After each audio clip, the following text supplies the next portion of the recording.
Welcome everyone. Today I'll be explaining the DLIC experiment 7, that is the design of a Schmidt trigger, and we'll be also seeing its various application. We'll be also seeing to develop an stable multivibrator based upon the Schmidt trigger principle. We'll also be looking at to modify the stable multi-vibrator circuit to form a triangular wave generator, as well as we'll also be seeing to modify the stable multi-vibrator circuit to form a sawtooth wave generator.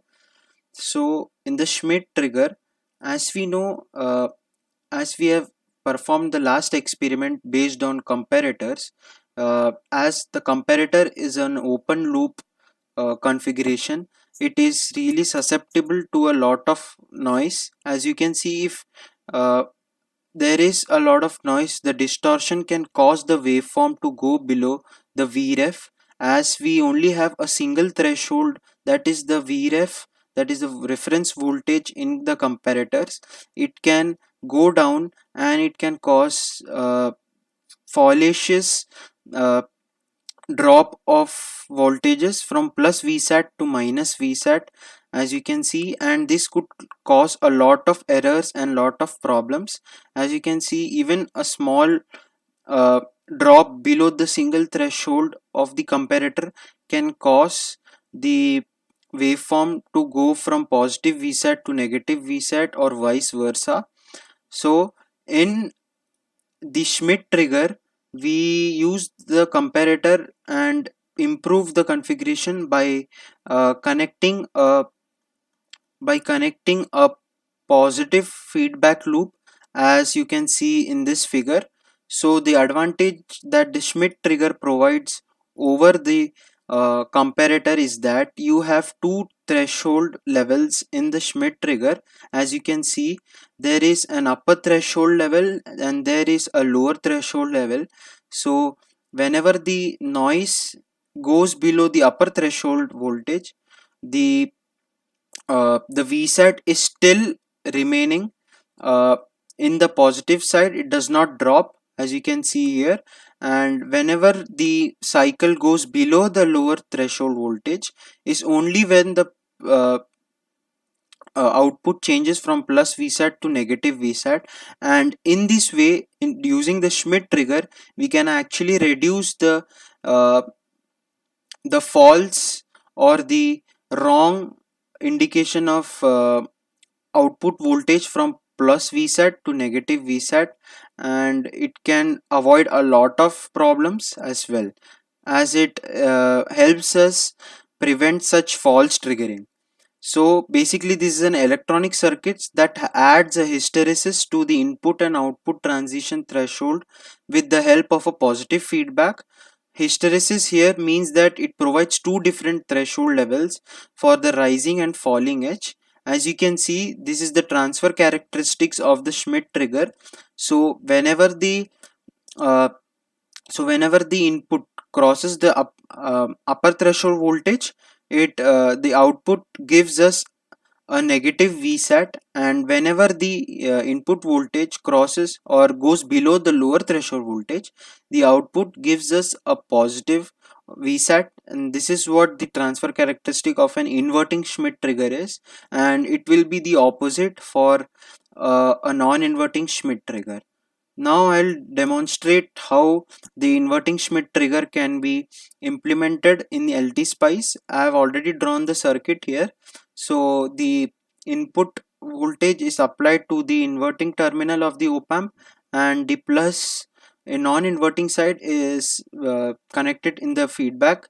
So there is R1 and R2, which is really crucial in this configuration, as this is the resistances that helps us determine the V reference that is automatically formed at this point. And whenever the input goes above or below Vref is when we get positive or negative Vsat in the output side. um, now I'll show the calculations.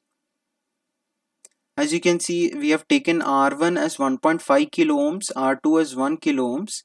So by using KCL, we can determine that the Vref can be written as R2 by R2 plus R1 into Vsat, and calculating we get 6 volts. So the upper threshold voltage that is to be 6 plus 6 volts, and the lower threshold voltage will be negative 6 volts. So I'll now simulate this circuit.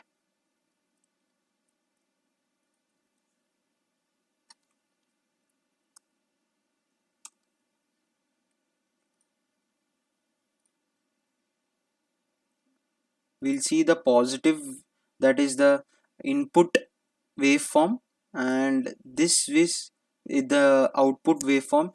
So as you can see, whenever the input waveform goes above the 6 volt, that is the upper threshold voltage, sorry, stays below the upper threshold voltage, we get a positive VSAT, as you can see here. And whenever it goes from being lower than the upper threshold voltage to being higher than the upper threshold voltage, from for this period till it crosses the lower threshold voltage, we get a negative VSAT at the output.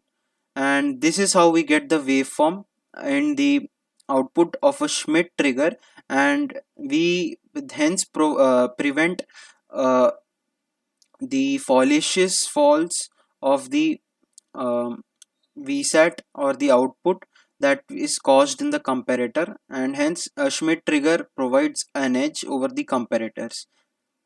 Now we'll see the next application of the Schmidt trigger, that is the A-stable multivibrator. So this is the circuit of an A-stable multivibrator. Here basically I've only connected a feedback resistance to the Schmidt trigger, and we have connected a capacitance to the input terminal as shown. So first we look at the calculations. So for the A-stable multivibrator calculations, the time delay is calculated as 2r log of 1 plus beta upon 1 minus beta. So where the beta is R3 upon R2 plus R3.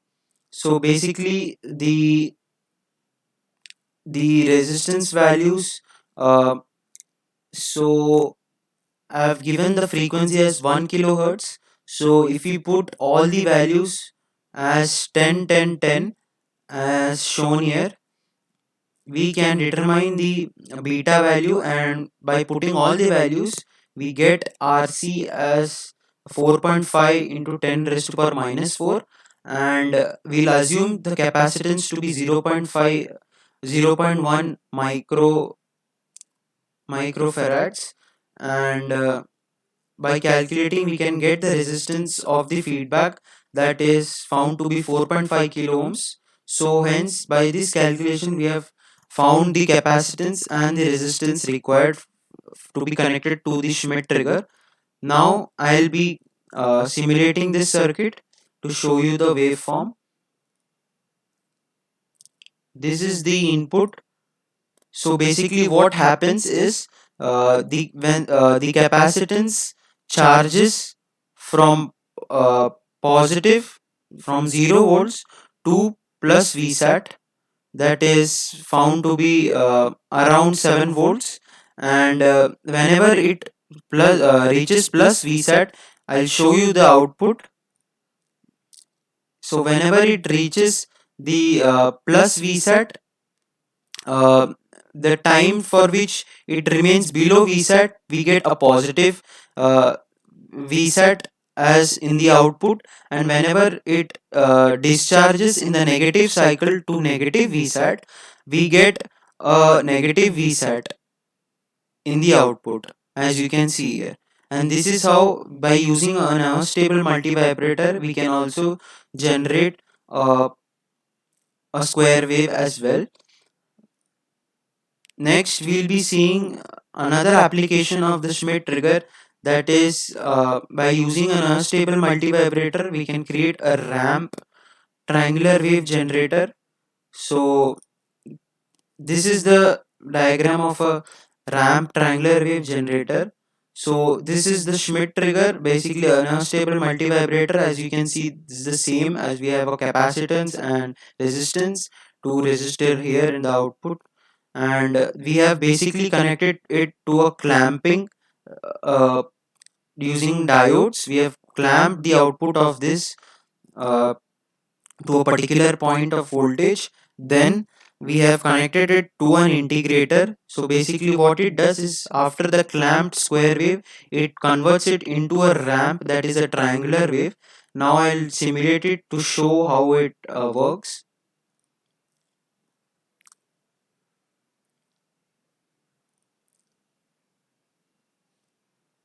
Sorry, this is the output of a stable multivibrator, that is the square wave. Then this diode clamps it.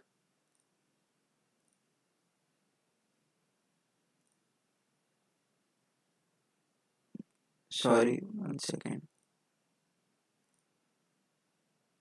Then basically the integrator integrates the square wave to a ramp wave. As you can see here, it has integrated the square wave to a triangular wave, and hence using this circuit we can actually use the stable multivibrator or the modified Schmidt trigger to create a a triangular wave. Now we'll see the next application, that is the sawtooth wave generator. We'll be using the stable multivibrator here as well, but there is a small change here. So we do not have a negative inverting side feedback, and this is basically creates a pulse, and this diode clamps, and this is a integrator as well. This resistance where 8k and 4k have been written, this is acts as a potentiometer with plus VCC and minus VCC, as this helps the on time of the rise time and the fall time of the triangular wave or the sawtooth wave that we get at the output. So I'll demonstrate this by running the circuit.